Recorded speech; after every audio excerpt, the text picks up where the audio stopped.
নমস্কার, আমি ডায়েটিশিয়ান সুদীপ রায়চৌধুরী। এই ভদ্রলোক আমার কাছে এসেছিলেন থাইরয়েড এবং এনার টেন্ডেন্সি ইউরিক অ্যাসিডের।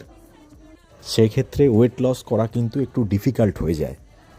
যেমন ধরুন, থাইরয়েডের জন্য এনাফ যে প্রোটিন আমাদের দিতে হয়, আবার ইউরিক অ্যাসিডের টেন্ডেন্সি থাকলে হাই পিউরিন কিন্তু অ্যাভয়েড করতে হয়। তো এই দুটো ব্যাপার কিন্তু একে অপরের বিপরীত, তাই ব্যালেন্স করা খুব ডিফিকাল্ট হয়ে যায়। তো সেক্ষেত্রে যেটা করণীয়, লো পিউরিন প্রোটিন যেমন এগ হোয়াইট, পনির, কার্ড, এগুলো অল্প পরিমাণ খাওয়া যেতে পারে। দ্বিতীয়ত, প্রতিদিন 3 থেকে 4 লিটার জল খেতে হবে, যেটা এক্সেস ইউরিক অ্যাসিডকে ফ্লাশ আউট করে দেবে। আর একটা বলি, এক্ষেত্রে কুকড ভেজিটেবলস খাওয়াটাই ভালো, কোনো র ভেজিটেবল একেবারেই খাওয়াটা উচিত নয়। আর সবশেষে বলি, ভিটামিন সি ইজ দ্য কি। আমলা, লেমন, সাইট্রাস ফ্রুট এগুলো কিন্তু খাবেন। এটা আপনার শরীরের ইউরিক অ্যাসিড লেভেলটাকে কিছুটা হলেও মেনটেন করে। ধন্যবাদ।